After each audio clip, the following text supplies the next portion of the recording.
Okay, it's a new year, so let's make a new video. Perhaps you have seen the title of my video today, my talk. Let me read you what I wrote about this. I wrote about this years ago, really. I've spoken about it before, but it's always worthwhile reminding. Let me just move the camera a little. The painting behind me, the image of the soul that I painted, that, you know, it's fully in the picture. Okay, anyway, let's have a look. People are going to be jealous of you. Jealous of your freedom, of your wholeness and individuality, of your inexhaustible creativity. Why inexhaustible creativity? Because when your energy flows inward, when you have managed to redirect the flow of your libido, of your energy, your spiritual energy, sometimes we call it sexual energy, even lust, which is divine. It's the energy that animates all life.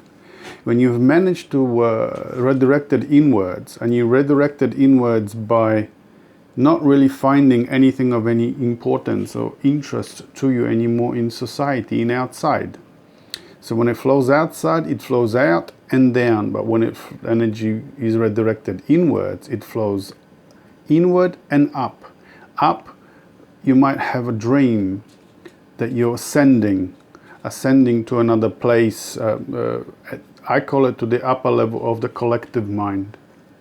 So you might find a sacred tree up there. You might be walking up a mountain or stairs, and up there you will get you will see the archetypal images of the holy, of the divine. So you get the trees, the tree of life. I've already spoken about this, the fountain. You get the sacred person, someone that gives you advice. You know, you find a center, which is a circle. The end of the journey, that's where you go, to the center, to the most inward center. That's why I say it is inexhaustible creativity, because once you have redirected the energy there, it starts to overflow. When you have made contact with that center, with that holy grail, if you like, it starts to overflow and you become really creative. You might do, like I'm doing, posts on social media from your own poetry or painting, or perhaps talking, like I'm doing the videos now. You know, the videos for me are a new thing, really, although I've been doing it for years. My main, most of the people that finally connect to that inner center, to the divinity, to the holy, to the spirit, or have let's say they've transformed the energy from outside to inward, and then the energy starts to flow through them as creativity. Usually write poetry, sometimes paint, but it's writing that it's usually, you know, you can see it in mystics, poets like Rumi and Al-Khalaj and all this, yeah? So I'll continue with what I wrote here. So, jealous of your freedom, of your wholeness and individuality, of your inexhaustible creativity. Don't let that worry you. And quietly and confidently live directly from your center, from divine intuition. When you have reconnected to that center, to the spirit, to the holy, it comes as an activation of your intuition. You receive answers directly, like the inner voice. You know, the mystics talk about the inner voice in poetry and so on. That's what they mean. It's the reactivation of your intuition. Follow the intelligent rhythm of the inward feminine, divine nature, regardless of the reaction of the masses. Exactly. Now I'm going to read you a comment that I replied to someone. She is 8 years old, and she says now she used to get that jealousy when she was speaking out, talking about the reality of our that lives deep within us.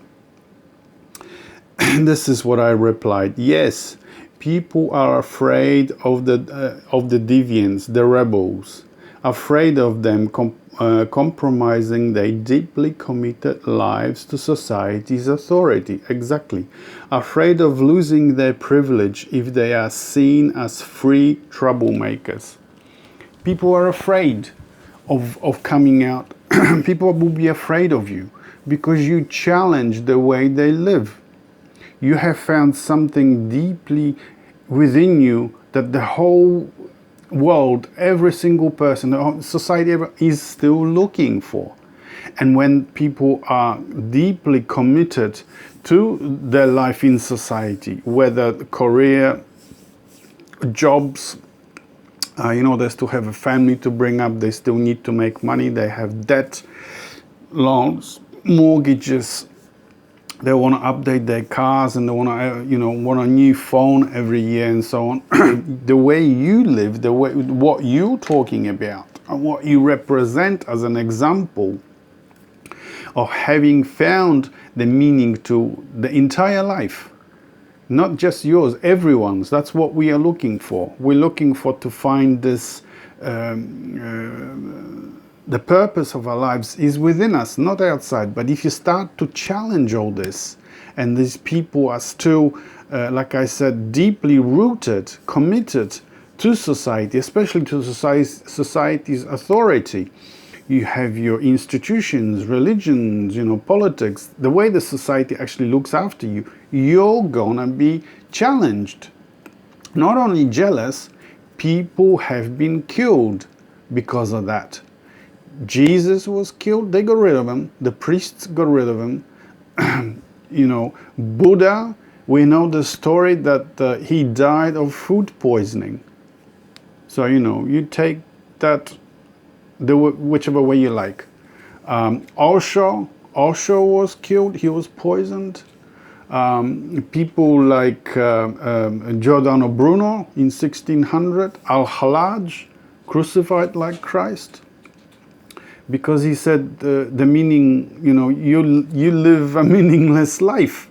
You're looking for things that are already within you. And he said that famous quote, I've seen my Lord I've seen the Lord with my eye of the heart. I asked him, who are you? And he replied, you.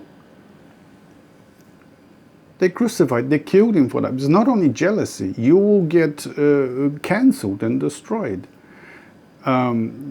This might upset the Jungians, but Jung hid his work, his real work.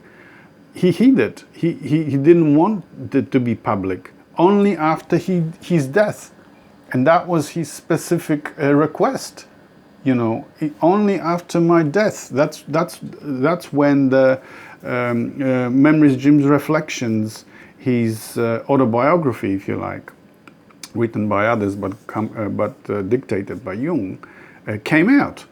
He was afraid of what he was to say, what his real work was. What he was going to say is going to destroy his career and destroy his name. So he hid his work behind science and psychology. If you read Jung's books like Iron or I forget the names now, I read them, but the collective unconscious and so on.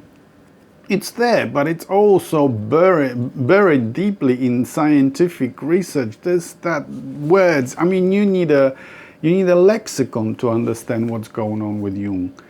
The real, the core, the meaty part, the important part only came out later when he died. So he hid his work. He was afraid that there's not only jealousy, but that you're gonna get destroyed because you're challenging people's existence, the way they live.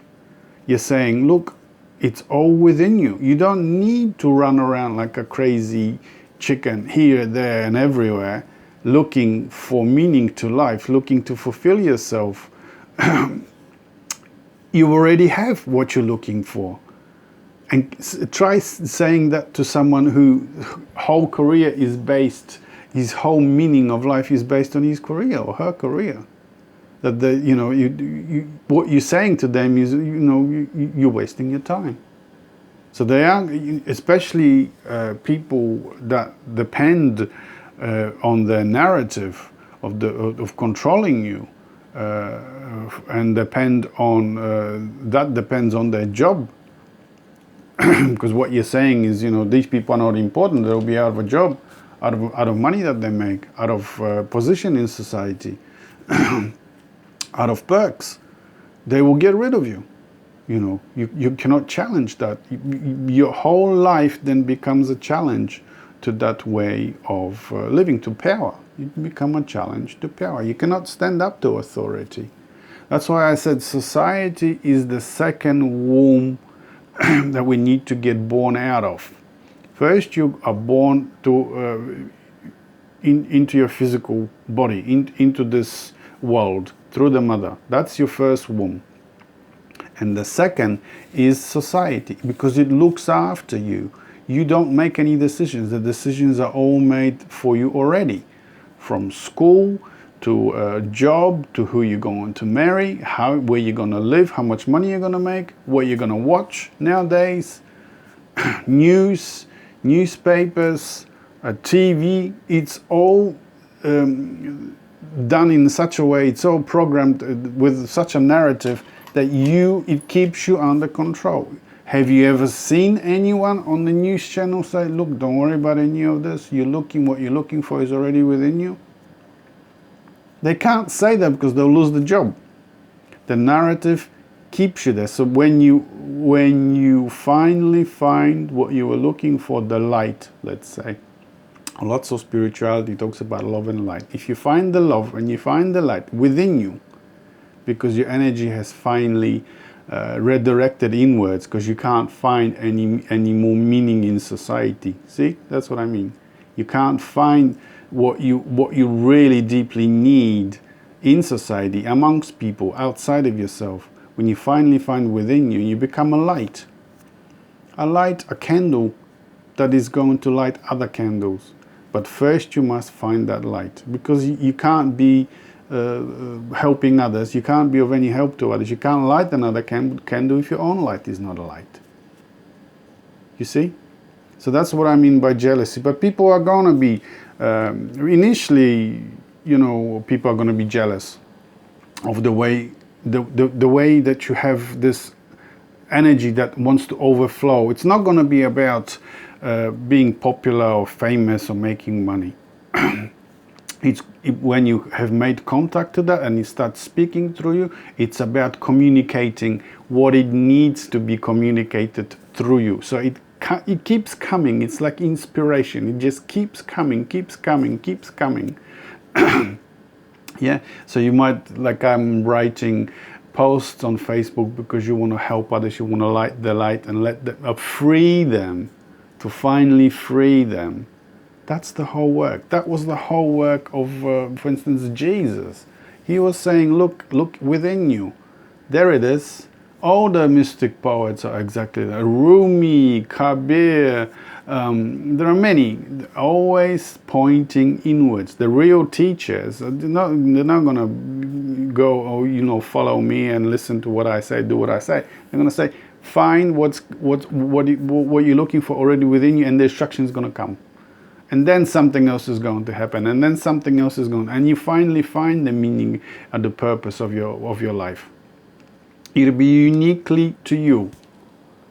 Like I said at the beginning, lots of people write, but some people talk.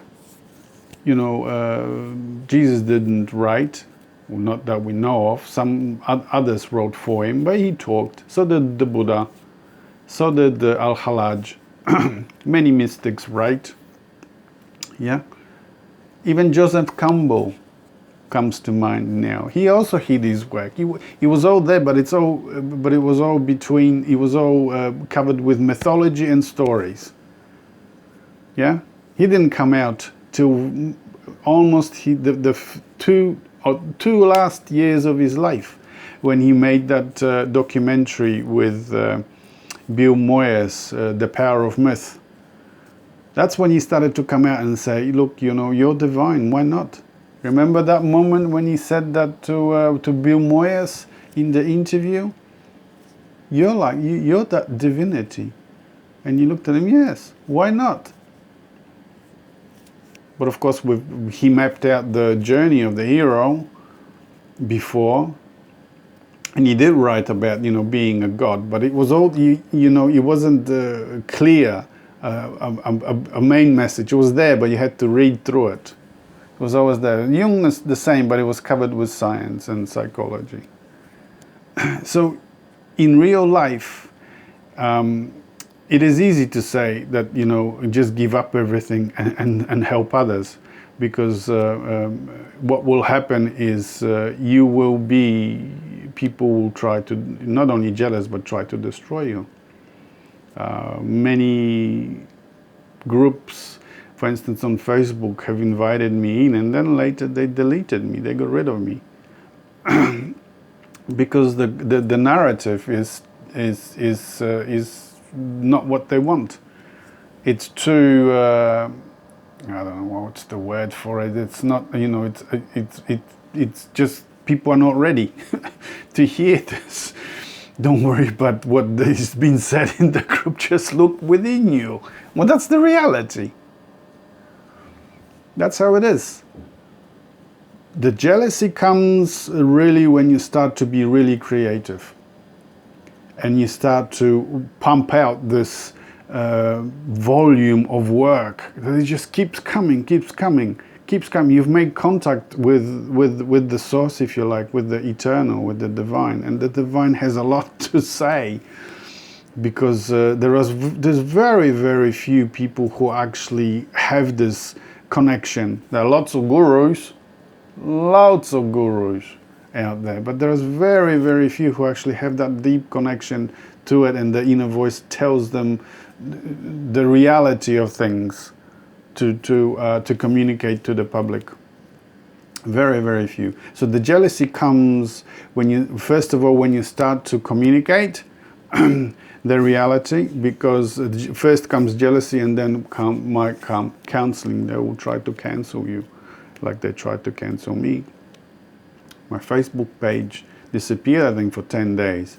I had to write a letter and explain myself why I want my Facebook page back reinstalled. It disappeared for 10 days.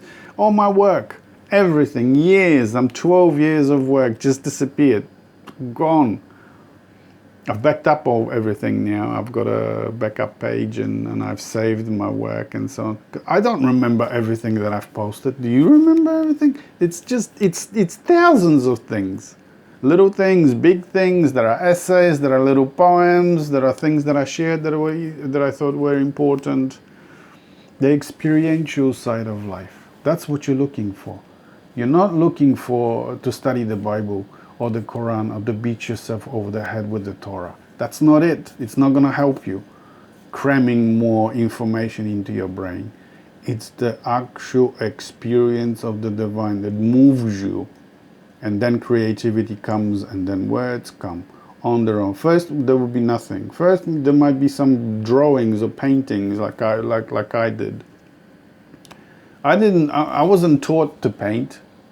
I just did it. I sat and I did it. You have to trust.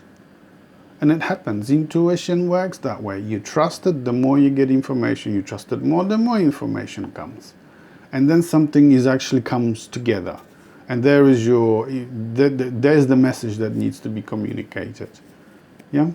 So jealousy is there, but don't worry about it. Keep going. There are going to be days where you're going to be doubting yourself. Just turn inward quietly, do some creative work, and that will disappear. Another thing, though, important to mention here is that if you still live among people who don't support you and who put down your efforts to communicate from within yourself, from the spirit, it might be a good idea to move out, either live alone or with people who at least leave you alone to do what you need to do. Because your highest calling, your ultimate goal in life is to re-establish that communication relationship with the divine, so that it speaks through you. Look, you don't need to be a poet or an artist, or anything, at least for yourself, just for yourself. And when that time comes and the spirit thinks you're ready, then they will start to help you as well with making, communicating it in such a way that it will help others. Well, that will come by itself. You work with the spirit. And by the way, if you work with the spirit, it will help you find others or a place where you can be left alone, but you ask for it. Remember how I'm telling you for so many years now? Ask and stay with the question, and the answers will come.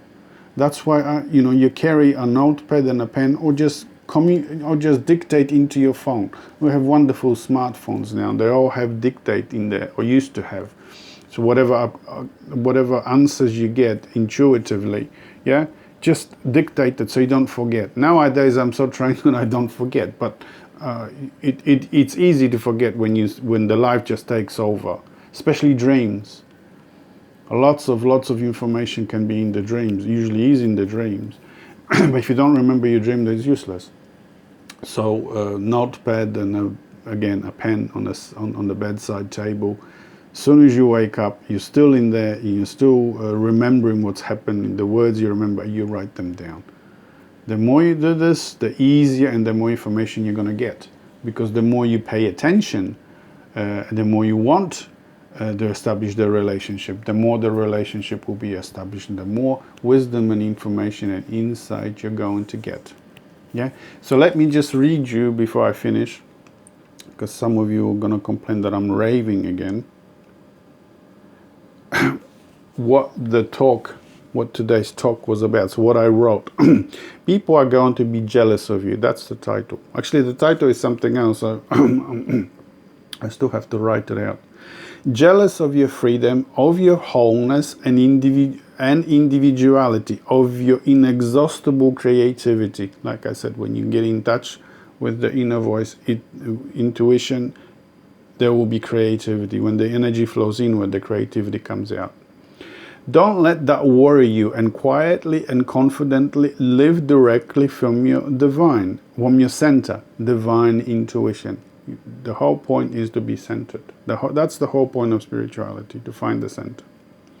Follow the intelligent rhythm of the inward feminine, divine nature, regardless of the reaction of the masses. Exactly. And I'll read you the reply to someone that say, yes, people are afraid of the deviants, the rebels, the ones that don't do what they told in society, the ones that have been born out of society. They found their own inner light and they just follow that. Afraid of them compromising their deeply committed lives to society's authority. Exactly. Afraid of losing their privilege if they are seen as free and troublemakers. Yeah? Okay, so that's what I wanted to talk to you about today. And again, Happy New Year. Hopefully this year is going to be better than the last, especially on the world stage. But more importantly, that you finally begin your own inner journey and discover that which you need to discover, you have to discover.